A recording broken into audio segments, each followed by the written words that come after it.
Shalom jemaat Tuhan. Dimanapun kita berada saat ini, mari siapkan seluruh kehidupan kita untuk menyembah Tuhan. Mari nyatakan ucapan syukur kita di hadapan hadirat-Nya. Betapa baiknya Tuhan dalam kehidupan kita. Haleluya Yesus. Terima kasih Yesus. Terpujilah nama-Mu.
Terima kasih Tuhan.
terpujilah Engkau Tuhan. Begitu besar kasih-Mu bagi kami Tuhan.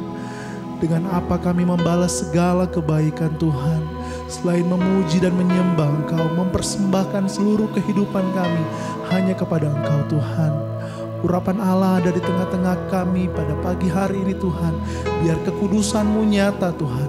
Kami mau bersorak-sorai memuji kebesaran Tuhan. Sebab Engkau sangat baik bagi kami. Terima kasih Tuhan. Dalam nama Tuhan Yesus kami bersyukur kepadamu. Haleluya. Amin.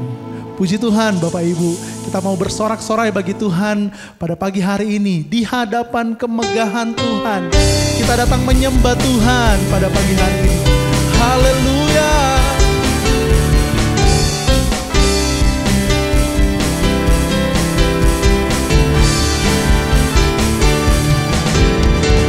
Hadapan kemegahan-Mu, ku datang menyembah-Mu, membawa hatiku, membawa hidupku. Ya Yesus, teringat kasih setia-Mu di dalam setiap langkahku. Sungguh Engkau baik di dalam hidupku. Engkau baik, teramat baik. Engkau baik, teramat baik. Engkau baik, teramat baik. Engkau baik, teramat baik. Ya Yesus, di hadapan kemegahan-Mu, ku datang menyembah-Mu, membawa hatiku, membawa hidupku. Teringat kasih setia-Mu di dalam setiap langkahku. Sungguh Engkau baik di dalam hidup. Katakan, Engkau baik, teramat baik. Engkau baik, teramat baik. Engkau baik, teramat baik. Engkau baik, teramat baik. Engkau baik, Engkau baik, teramat baik. Terpujilah Tuhan. Engkau baik, teramat baik. Engkau baik, teramat baik. Engkau baik, teramat baik. Haleluya, haleluya. Terpujilah Tuhan. Mari kita bersorak-sorai bagi Tuhan Yesus Kristus. Sebab Dia juru selamat kita. Sebab Tuhan batu karang yang teguh, kota benteng perisai kita, juru selamat kita.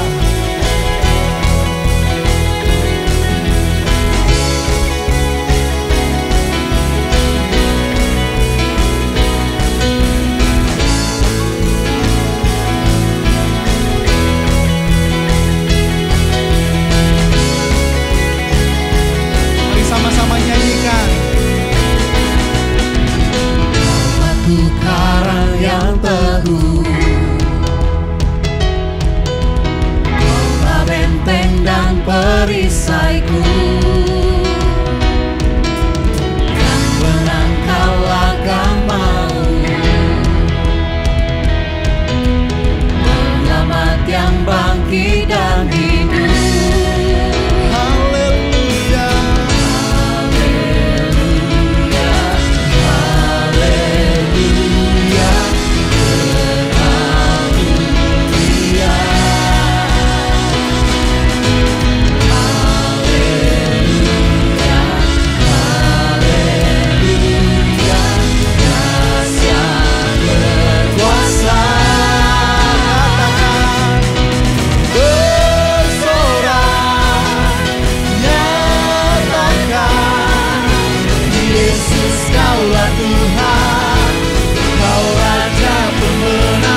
Terpujilah Engkau Tuhan, Juru Selamat kami, tempat perlindungan kami.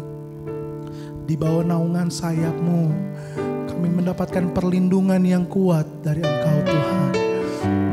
Haleluya Yesus.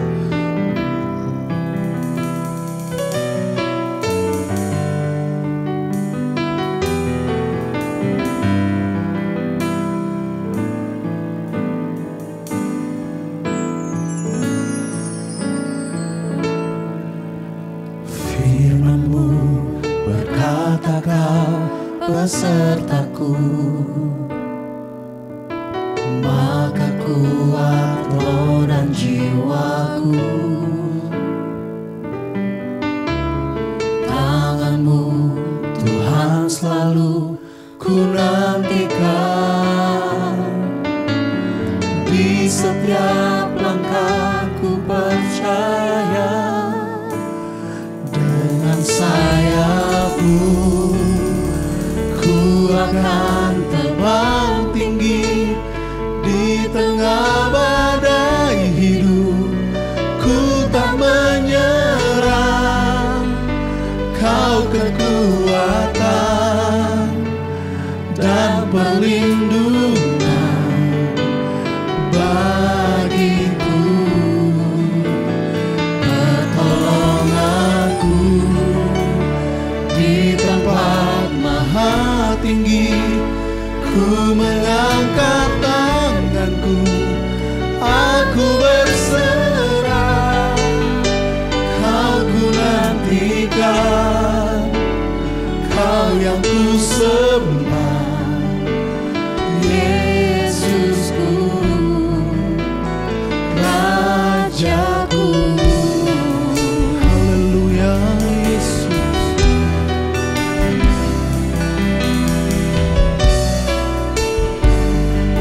Katakan firman-Mu berkata Kau besertaku. Haleluya.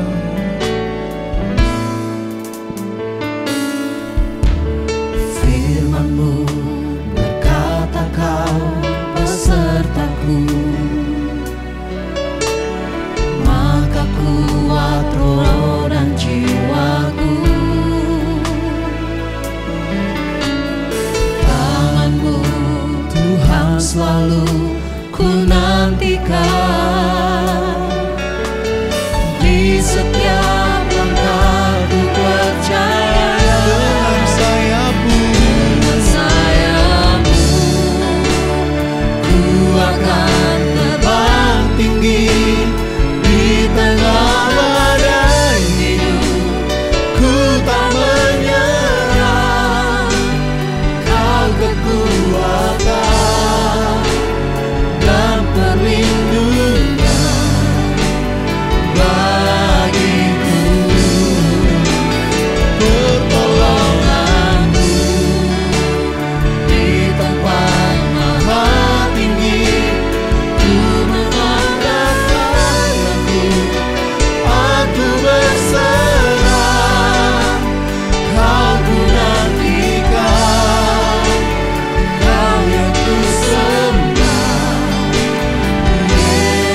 Terima kasih Tuhan,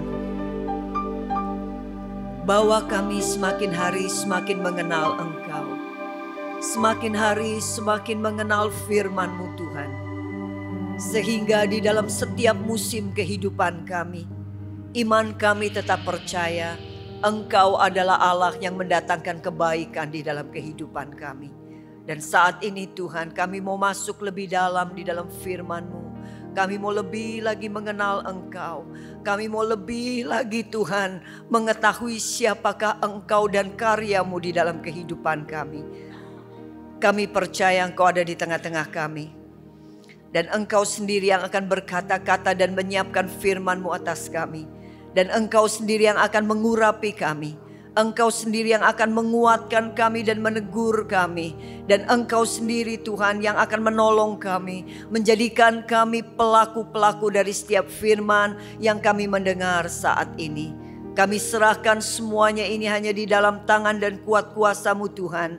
Di dalam nama Yesus kami berdoa dan kami mengucap syukur. Amin. Amin. Silahkan duduk kembali. Shalom. Puji nama Tuhan, dalam keadaan yang baik, dalam keadaan segala sesuatu sesuai dengan apa yang kita mau, dan pada waktu segala sesuatu semua aman terkendali, adalah mudah bagi kita untuk kita menaikkan pujian dan ucapan syukur kita.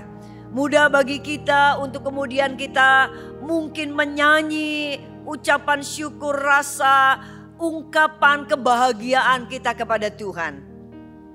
Tetapi bagaimana apabila kita menghadapi kenyataan demi kenyataan yang tidak sesuai dengan apa yang kita mau, tidak sesuai dengan apa yang kita baca di dalam firman Tuhan, tidak sesuai dengan apa yang menjadi pola pikir kita selama ini, tidak sesuai dengan apa yang kita serukan dan apa yang kita doakan. Mungkin apa yang selama ini kita berpuasa dan memohon sesuatu kepada Tuhan. Bagaimana apabila itu terjadi di dalam kehidupan kita? Apakah kita masih menjadi orang-orang yang yakin dan percaya bahwa Allah turut bekerja di dalam segala perkara untuk mendatangkan kebaikan buat kita? Apakah kita masih punya iman buat Dia? Apakah keraguan ini tidak muncul di dalam kehidupan kita waktu kita menghadapi semua itu? Terlebih kita menjalani kehidupan ini dengan baik. Seakan-akan kita sudah melakukan one by one, satu demi satu apa yang Tuhan mau. Dan sekeras mungkin kita berusaha agar supaya boleh dikatakan kita adalah pelaku firman Tuhan. Tetapi jika semua itu tetap terjadi, jika kita ada di dalam lembah kekelaman, bagaimana dengan sikap kita? Saudara yang terkasih, masa ini adalah zaman akhir. Dan firman Tuhan mengatakan bahwa alat penampi sudah ada di tangan Tuhan. Dan Tuhan saat ini sedang menjelajah dan sedang menampi orang-orang yang katanya anak Tuhan. Yang katanya orang percaya kepada Tuhan. Yang katanya dia adalah orang Kristen. Yang katanya dia adalah orang yang sudah bertobat. Yang katanya dia adalah orang yang rajin beribadah. Alat penampi sudah ada di tangan Tuhan dan Tuhan sedang menampi siapa yang murni imannya kepada Tuhan. Adalah mereka-mereka yang telah melewati segala macam ujian dan mereka lolos. Mari masing-masing kita mulai mengukur, mulai menilai, mulai memberikan evaluasi di dalam kehidupan kita masing-masing. Adakah kita adalah orang-orang yang jika ditampi, kita betul-betul bisa masih berkenan ke hadapan Tuhan? Ada seorang tokoh di dalam Alkitab yang boleh dikatakan dia adalah orang yang lurus, orang yang sesuai firman, orang yang semasa hidupnya boleh dikatakan hanya berbakti dan hanya menyerahkan kehidupan sepenuhnya kepada Tuhan.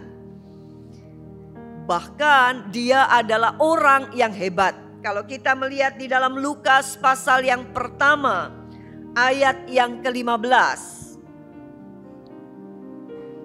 Sebab ia akan besar di hadapan Tuhan dan ia tidak akan minum anggur atau minuman keras dan ia akan penuh dengan Roh Kudus mulai dari rahim ibunya. Firman Tuhan sendiri mengatakan bahwa ia akan besar dan ia adalah orang yang penuh dengan Roh Kudus. Dan penyataan ini bukan dibuat oleh manusia, tapi penyataan ini dibuat oleh Tuhan sendiri.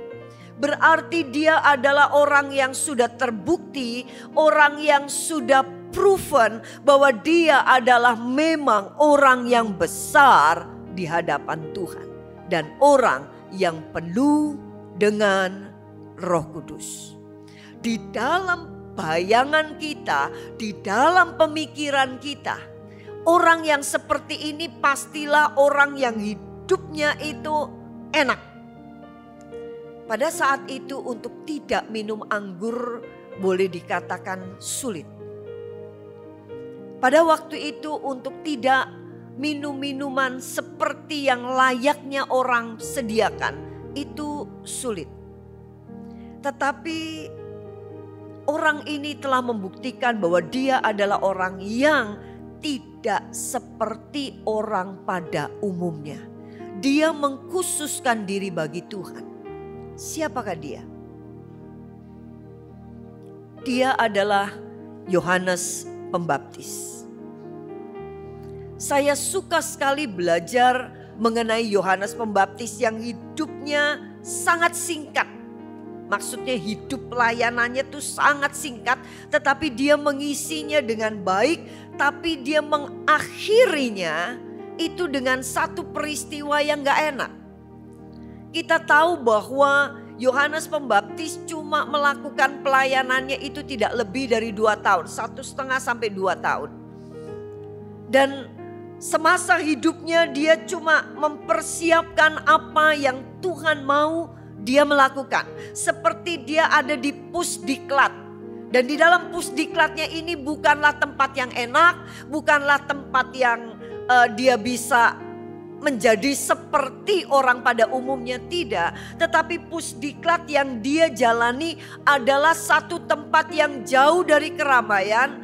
Dia hidup seorang diri, hanya berdoa puasa, sementara dia memakan dan meminum apa yang tidak pada umumnya orang melakukan.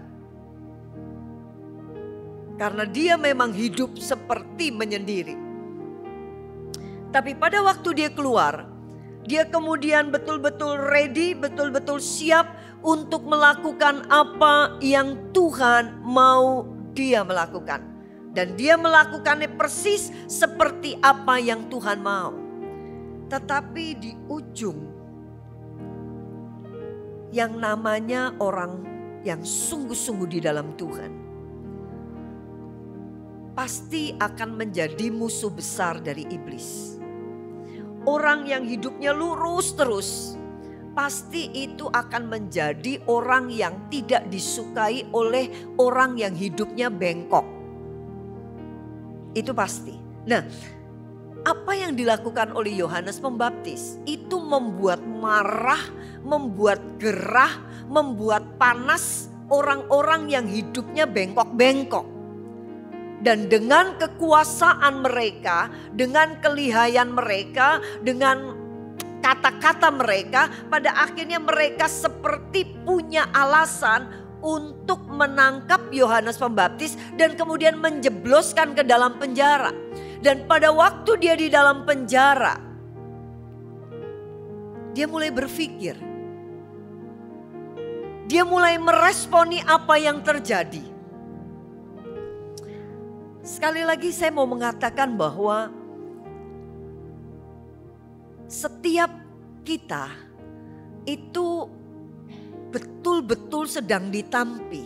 Yohanes Pembaptis pun betul-betul pada waktu itu sedang ditampi. Pada waktu dia ada di dalam lembah kekelaman, apa yang menjadi responnya? Dan respon setiap orang itu pasti beda-beda. Tergantung dari apa? Tergantung dari fondasinya, tergantung dari kesiapannya, tergantung dari pengalaman kehidupannya selama ini. Itulah yang akan membuat dia memiliki satu statement atau pandangan ini yang saya mau responi terhadap apa yang terjadi. Ini semua tergantung kepada pengenalan kita kepada Tuhan. Ini semua tergantung kepada pemahaman kita mengenai firman Tuhan. Yohanes Pembaptis mulai ragu. Kalau kita tahu siapa yang membaptiskan Yesus Kristus pada waktu itu. Yang membaptiskan Yesus adalah Yohanes Pembaptis. Yohanes Pembaptis sendiri yang membaptiskan.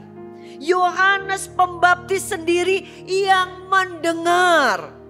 Inilah anak yang kukasihi, kepadanyalah aku berkenan.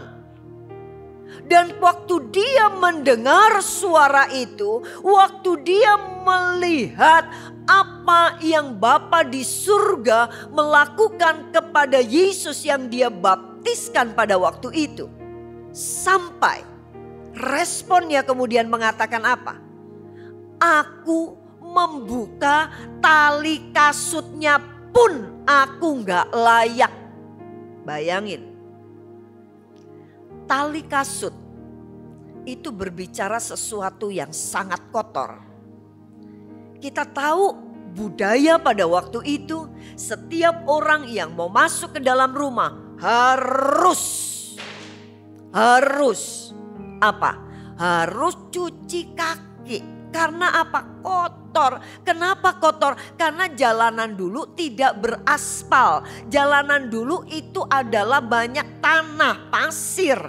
Itu sebabnya tali kasut adalah sesuatu yang kotor. Dan tali kasut adalah sesuatu yang tidak setiap hari dicuci. Kaki masuk rumah dicuci. Masuk rumah masih bisa mandi 2 kali sehari. Tapi tali kasut itu gak pernah kena cucian.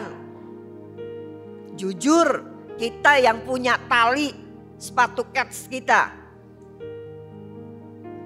Apakah kita mencuci sepatu talinya? Apakah kita cucinya setiap hari? Apakah kita cucinya seminggu sekali? Belum tentu. Apakah kita nyuci sebulan sekali? Belum tentu juga. Jadi itu adalah sesuatu yang kotor. Tetapi Yohanes Pembaptis pada waktu mengetahui siapa orang yang dihadapannya.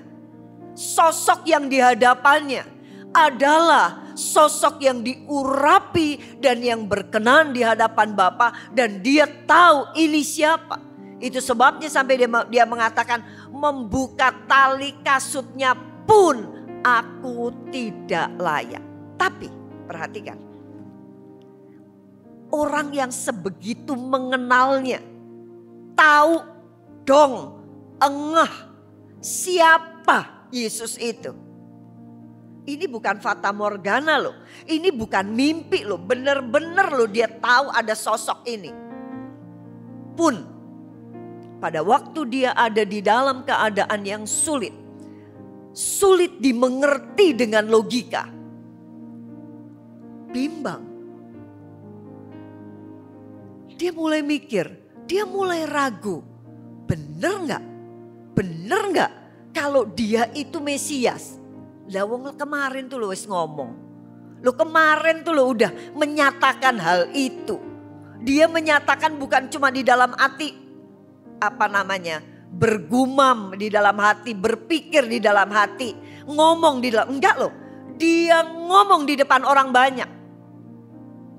Membuat pernyataan ini, tapi sekarang dia mulai ragu. Dan keraguan ini muncul sampai dia memanggil anak buahnya dan kemudian meminta anak buahnya untuk bertanya secara langsung, straight to the point. Yuk kita lihat di dalam Matius pasalnya yang ke-11. Mulai dari ayat yang kedua. Di dalam penjara, Yohanes mendengar tentang pekerjaan Kristus. Lalu menyuruh murid-muridnya bertanya kepadanya, "Engkaukah yang akan datang itu atau haruskah kami menantikan orang lain?" Pernyataan ini menunjukkan, membuktikan bahwa Yohanes Pembaptis mulai ragu. Benar nggak? Benar nggak? Benar nggak? Benar nggak? Padahal di dalam penjara Yohanes mendengar tentang pekerjaan Kristus. Apa pekerjaan Kristus? Dia mendengar pasti satu sosok yang disebut dikenal orang sebagai Yesus. Anaknya Yusuf tukang kayu adalah satu sosok yang pekerjaannya menyembuhkan orang. Yang pekerjaannya berbicara mengenai firman Tuhan di hadapan banyak orang. Dan setiap kali dia ngomong itu memukau banyak orang. Yohanes Pembaptis pasti mendengar karya-karya besar, pasti mendengar mujizat-mujizat besar yang dilakukan oleh Yesus. Tapi sekali lagi, keadaan, kondisi membuat Yohanes mulai goyah. Berapa banyak di antara kita yang kita bolak-balik menyatakan Dia Allah yang besar, Dia Allah yang El Shaddai, Dia Allah yang Maha Kuasa, Dia Allah yang Maha Kasih, Dia Allah yang tidak pernah membiarkan dan meninggalkan kita. Dia adalah Allah yang telah membuat satu skenario dan skenario atau rancangannya adalah menjadikan kita sebagai orang-orang yang lebih daripada pemenang. Berapa banyak di antara kita mengatakan yes, amin, aku percaya. Tapi pada waktu ada di dalam lembah kekelaman, berapa banyak yang mulai begini? Berapa banyak yang mulai ragu, mulai bimbang, mulai mempertanyakan mana nih kuasanya, mana nih kasihnya, mana nih penyataannya, mana nih uluran tangannya, mana nih karyanya, mana nih, mulai bertanya. Dan itu pun yang dialami oleh Yohanes Pembaptis. Dan waktu stafnya datang kepada Yesus, Yesus tidak menjawab pertanyaan itu dengan satu jawaban yang simple. Tidak. Waktu ditanya, "Engkaukah yang akan datang itu atau haruskah kami menantikan orang lain?" Jawaban gampangnya adalah ya atau tidak. Ya. Gak usah nungguin orang lain. Tidak, tunggu, aku bukan Mesias. Jawabannya simpel. Tapi rupanya kalau kita tahu, ternyata Yesus menjawab dengan firman. Yesus menjawab mereka, "Pergilah dan katakanlah kepada Yohanes apa yang kamu dengar dan kamu lihat. Orang buta melihat, orang lumpuh berjalan, orang kusta menjadi tahir, orang tuli mendengar, orang mati dibangkitkan, dan kepada orang miskin diberitakan kabar baik." Ini adalah firman yang ada tertulis di dalam Yesaya pasal 35. Yesaya pasal 35 sedang membahas mengenai tanda-tanda Mesias itu datang. Nah, tanda-tanda Mesias itu datang. Dan siapa Mesias itu? Adalah satu sosok yang akan datang ke dunia ini. Dan kemudian apa yang dia lakukan? Yang dia lakukan adalah apa? Menyembuhkan orang sakit. Dia adalah orang yang mencelikan mata yang buta. Dia adalah orang yang membuat orang yang tuli bisa mendengar. Orang yang bisu bisa berbicara. Orang yang kusta menjadi tahir. Orang yang mati bisa bangkit. Ini tandanya. Dan ini tidak pernah terjadi sebelum Yesus ada. Dan tanda-tanda ini menyertai Mesias. Paket. Semua ada di situ. Jadi Yesus bilang sama pimpinan kamu. Orang buta melihat, orang tuli mendengar, orang bisu bisa berbicara, orang lumpuh bisa berjalan, orang sakit kusta menjadi tahir, orang mati dibangkitkan. Kasih tahu. Dan waktu si stafnya Yohanes Pembaptis menghadap kepada Yohanes Pembaptis, waktu dia ngomong begini, apakah Yohanes tahu? Tahu. Karena Yohanes baca firman. Kalau dia nggak baca firman, kalau dia nggak tahu mengenai ini, nggak mungkin dia menjadi orang yang berseru-seru di padang gurun. Nggak mungkin dia akan ngomong kepada stafnya, dia ngomong, coba tanya apakah dia Mesias itu. Karena Yohanes Pembaptis tahu. Jadi pada waktu si stafnya ini ngomong, bisa jadi stafnya ini nggak tahu. Bisa jadi stafnya ini nggak paham. Kenapa? Karena dia mungkin nggak pernah baca kitab nabi-nabi. Jadi dia nggak tahu. Tapi si Yohanes Pembaptis tahu persis. Jadi waktu dia dengar itu, otaknya langsung jalan. Ingatannya langsung jalan. Dan dia langsung tahu, benar ini Mesias.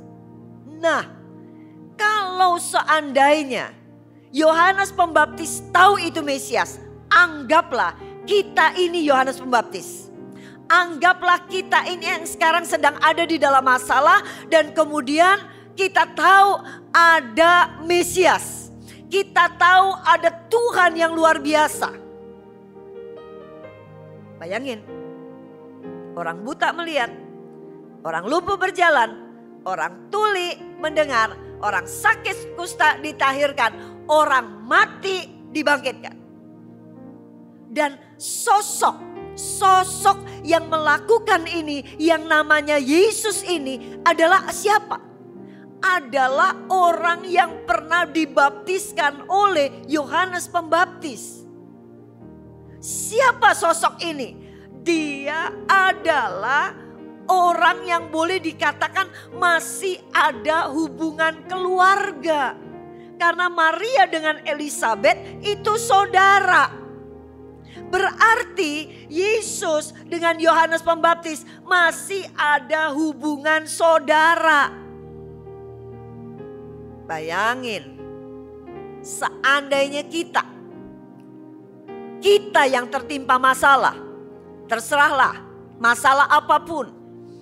Masalah keluarga, masalah ekonomi, masalah pekerjaan, masalah nama baik, masalah apa wis. Silakan dibuat listnya. Dan kemudian kita punya kenalan, mungkin bukan kenalan. Kita punya saudara, kita punya hubungan dengan satu pribadi yang bisa melakukan apa saja. Apa yang berputar di dalam pikiran kita.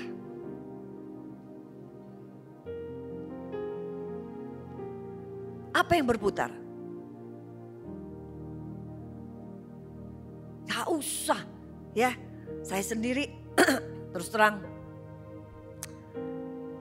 Saya sudah lama nih melayani di sini. Berdasarkan catatan saya melayani di sini sejak tahun 2000 sampai sekarang. Jadi sudah 23 tahun saya melayani di sini. Saya kenal saya kenal Pak Budi, saya kenal Bu Kris, saya kenal Bu Daniel, saya kenal Pak Dik. Ya, Pak Dik mah baru-baru saja ya saya kenal ya. Nah, saya cuma kenal, tidak ada hubungan darah. Saya juga bukan orang yang mungkin pernah membaptiskan juga enggak. Ada hubungan yang bagaimana enggak. Begitu aja waktu saya mendadak diminta untuk menyediakan satu Alkitab yang bagus. Pikiran saya cuma satu, Bu Grace, langsung saya telepon. Bu, tolong Bu, saya butuh ini. Oke, Bu Esther. Saya merasa saya pasti bisa meminta pertolongan orang yang saya tahu. Apalagi ini sekarang pribadi Yesus di hadapan Yohanes Pembaptis, saudara dan sosok yang dibaptiskan langsung oleh dia. Kira-kira apa yang timbul? Yang timbul adalah apa? Aku masuk penjara, aku susah begini. Gampang pasti. Orang mati aja dibangkitkan. Nggak ada yang mustahil buat dia, pasti dia tolong aku. Betul apa enggak? Kalau saya begitu. Kalau saya jujur pada waktu saya ini, saya bilang oke, kalau begitu dia pasti tahu dong. Nggak mungkin dong dia nggak tahu. Pasti dia ngerti, apalagi baru-baru aja staf saya udah saya suruh ke sana dan dia tahu bahwa saya ada di dalam penjara. Pasti dia akan lakukan sesuatu. Tunggu punya tunggu. Ternyata apa? Yesus yang katanya Maha Kuasa, katanya Maha Kasih, yang punya hubungan. Kita sekarang dengan dia adalah Bapa kita, dia adalah Juru Selamat kita, dia adalah anak domba Allah, dia adalah segalanya, katanya perisai kita lah, gunung batu kita lah, segalanya. Dialah yang menyatakan dirinya datang ke dunia, menyediakan dirinya mati di kayu salib bagi kita. Dan janjinya mengatakan kalau anaknya aja dia kasih, terlebih lagi yang lain. Dan yang aku minta sekarang ini adalah sesuatu yang enggak melebihi daripada itu. Masa gak dikasih? Alkitab bilang begitu. Tapi kita tahu, apakah Yohanes Pembaptis dapat? Enggak dapat. Dia mati. Dibiarkan mati, diizinkan mati, tanpa Yesus melakukan apapun, tidak sama sekali.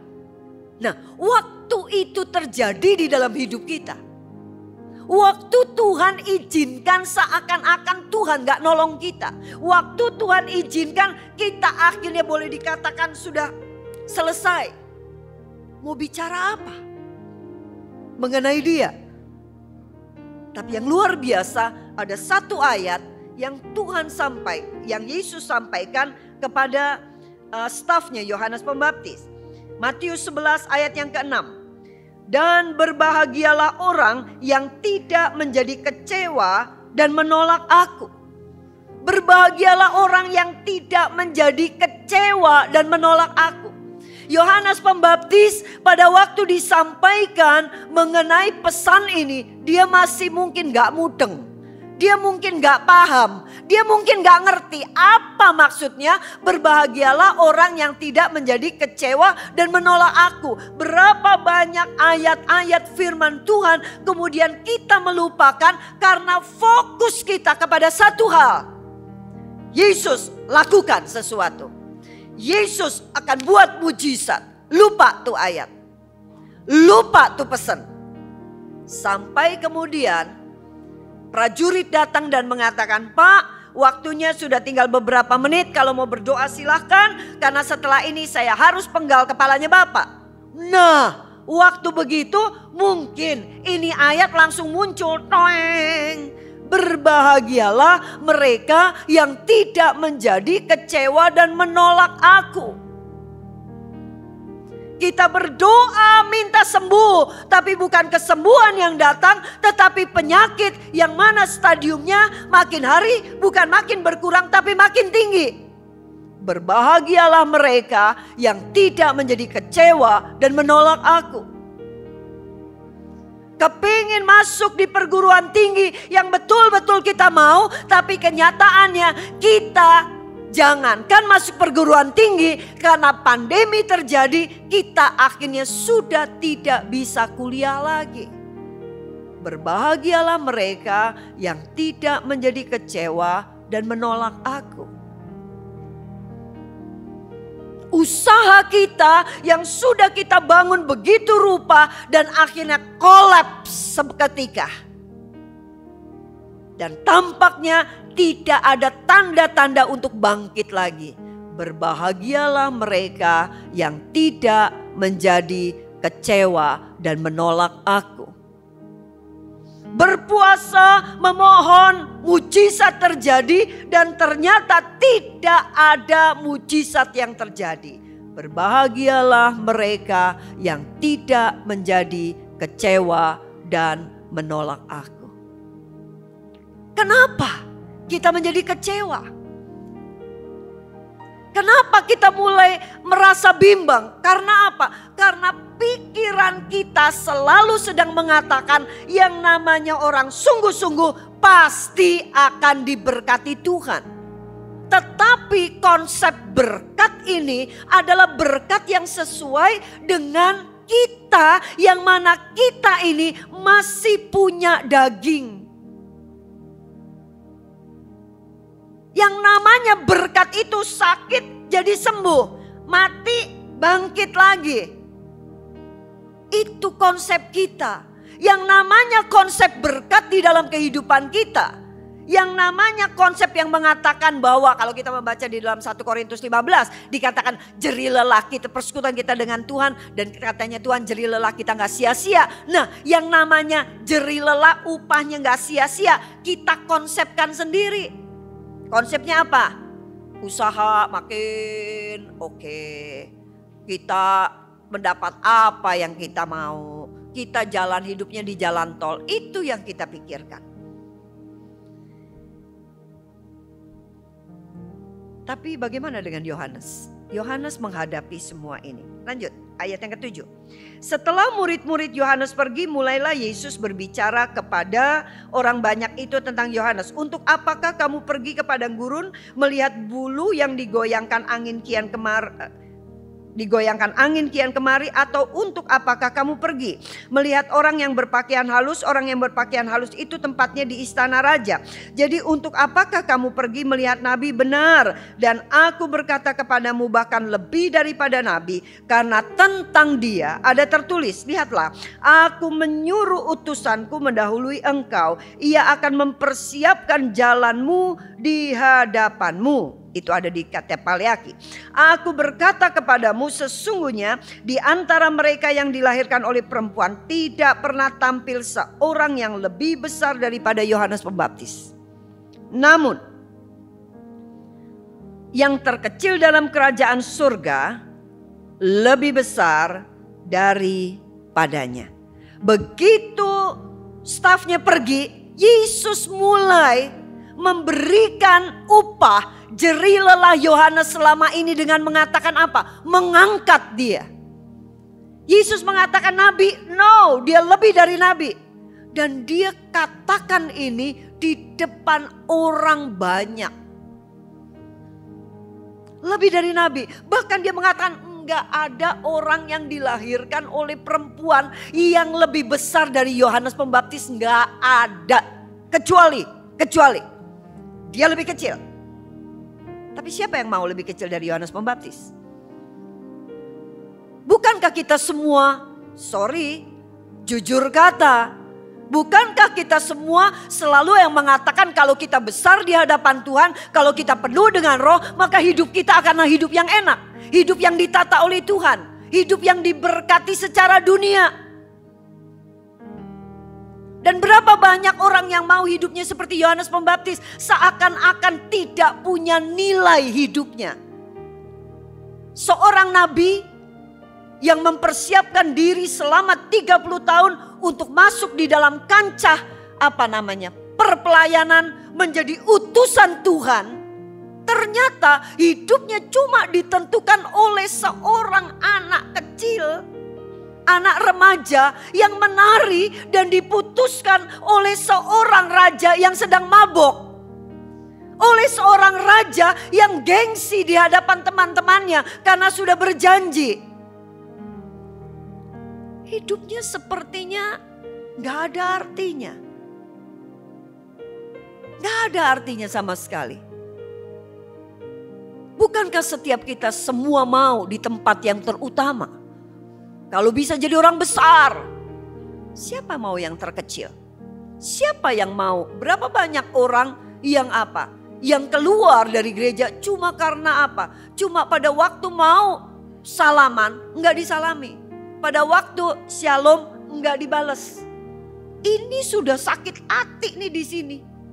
Yang lain dikunjungi, kok aku nggak dikunjungi? Udah sakit hati nih di sini. Karena apa? Harga dirinya hancur, harga dirinya rasa diinjak-injak. Makanya Tuhan bilang, Yesus bilang, nggak ada yang lebih besar dari Yohanes Pembaptis. Tapi kalau mau ada yang lebih kecil dari dia, bolehlah, silakanlah. Dia akan lebih besar di dalam kerajaan surga. Tapi kita tahu siapa Yesus. Apa yang Yesus alami 2 tahun setelah itu lebih parah dari Yohanes Pembaptis. Apa yang dialami Yesus di atas kayu salib lebih parah, lebih memalukan ketimbang yang dialami oleh Yohanes Pembaptis. Itu sebabnya siapa yang terbesar di dalam kerajaan surga selain Yesus, Tuhan kita. Sekali lagi, Tuhan sudah memberikan, kalau janjinya jerih lelah kita nggak sia-sia, Tuhan berikan. Tapi sengaja Tuhan nggak mau untuk menguji. Karena kalau Yesus bilang sama pimpinan kamu, dia tuh hebat, dia tuh gini-gini, dia tuh pokoknya nanti yang paling besar. Orang kalau udah digituin biar kata matinya kayak apa juga mau. Nggak apa-apa. Berapa banyak orang yang makan puji, suaminya kagak kasih uang belanjaan, pokoknya tiap hari cuma diomongin I love you, I love you, I love you, I love you. Ya, kamu yang paling cantik, kamu yang paling oke, masakanmu yang paling ini. Padahal gak dikasih uang belanja. Hidup banyak perempuan, hidup hanya dengan apa? Makan puji. Yesus gak mau kasih ini. Tujuannya apa? Betul-betul alat penampi ini ada di tangan. Kalau sampai you gak denger ini, you masih betul-betul percaya gak sama aku? You masih kecewa gak? You masih bimbang gak? Hilang gak kebahagiaan kamu? Apa yang kita hadapi sekarang? Pegang satu hal. Berbahagialah mereka yang tidak menjadi kecewa dan menolak aku. Tapi kita percaya. Kalaupun kita ada dalam lembah kekelaman, jangan pernah menuliskan ini expirednya. Ini masanya selesai. Kalau Tuhan belum kasih titik, jangan kita kasih titik. Kalau Tuhan masih koma, jangan kita yang kasih titik. Kita mau percaya, jerih lelah kita gak sia-sia. Kalaupun di dunia ini kita tidak mendapatkan apa-apa, ingat ada mahkota kehidupan yang Tuhan sediakan bagi kita. Ada berkat yang luar biasa yang Tuhan siapkan bagi keturunan anak cucu cicit kita. Itu janji Tuhan. Kita tundukkan kepala. Bapa kami yang ada di dalam surga, terima kasih Tuhan. Terima kasih untuk kebenaran firman-Mu yang mengingatkan kami untuk kami tidak menjadi kecewa dan menolak Engkau. Karena sesungguhnya Engkau tidak pernah berubah. Dulu, sekarang, dan sampai selama-lamanya. Janji-Mu ya dan amin di dalam kehidupan kami. Hanya kami yang perlu dirubah. Karena harapan-harapan kami adalah harapan-harapan duniawi. Harapan-harapan kami adalah harapan-harapan yang hanya mengenakan kedagingan kami. Harapan-harapan kami adalah harapan-harapan yang tidak sesuai dengan apa yang Engkau mau. Itu sebabnya kami mulai menjadi kecewa. Tetapi Tuhan, pada pagi hari ini kami mau masuk dan kami mau mengurangi harapan-harapan kami terhadap hal-hal yang terlihat, hal-hal yang kelihatan. Tetapi kami mau menambah-nambahkan harapan-harapan kami untuk sesuatu yang tidak terlihat, yaitu sesuatu yang punya nilai di dalam kekekalan. Kami mau melihat bahwa di dalam semuanya itu, kami mau pada waktu kami ditampi, Tuhan masih melihat kami berkenan di hadapan Engkau. Kami mau Tuhan, sekalipun kami melewati lembah kekelaman, dan mungkin kami tidak melihat padang yang berumput hijau secara jasmani, tetapi rohani kami sedang mengatakan, di sana kami akan melihat, kami akan menjadi orang yang jauh lebih berkenan di hadapan Tuhan. Terima kasih Tuhan, kami menyerahkan hidup kami sepenuhnya ke dalam tangan-Mu. Satu hal, kami tetap memohon, kami tetap meminta, dan keputusan di tangan Tuhan. Dan bagian kami adalah kami tidak akan pernah mau menjadi kecewa dan menolak Engkau. Karena kami mau memutuskan menjadi orang-orang yang berbahagia. Di dalam nama Yesus kami berdoa dan mengucap syukur. Amin.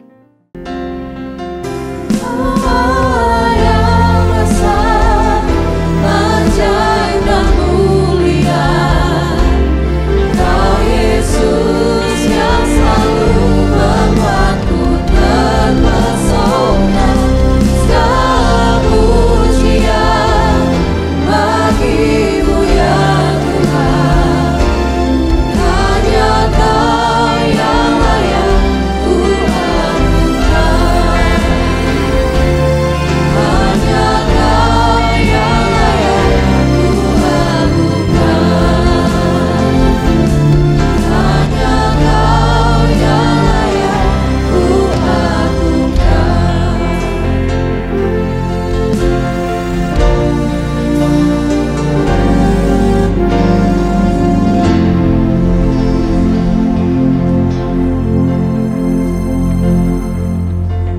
Ya Tuhan, hadirat-Mu tetap menyertai mereka untuk memberkati setiap rumah tangga mereka, seluruh anggota keluarga mereka. Berkatilah usaha dan mata pencaharian umat-Mu. Berkatilah roti dan air mereka. Berkatilah umat-Mu ini dengan kekuatan dan kesehatan. Sesungguhnya Engkau sangat mengasihi umat-Mu. Seluruh umat-Mu ini ada di dalam telapak tangan-Mu, dan tak seorang pun dapat merampas mereka, domba-domba-Mu ini, dari dalam tangan-Mu. Hamba-Mu berdoa, bawalah seluruh sidang jemaat-Mu ini semakin hari semakin dekat kepadamu, semakin mengasihi Engkau ya Tuhan, sehingga mereka boleh tiba di puncak bukit kesucian-Mu dan memandang wajah-Mu yang indah. Kini sidang jemaat yang dikasihi Tuhan, Allah yang kekal adalah naungan-Mu, dan lengannya yang abadi menopang Engkau. Tuhan memberkati Engkau dan melindungi Engkau.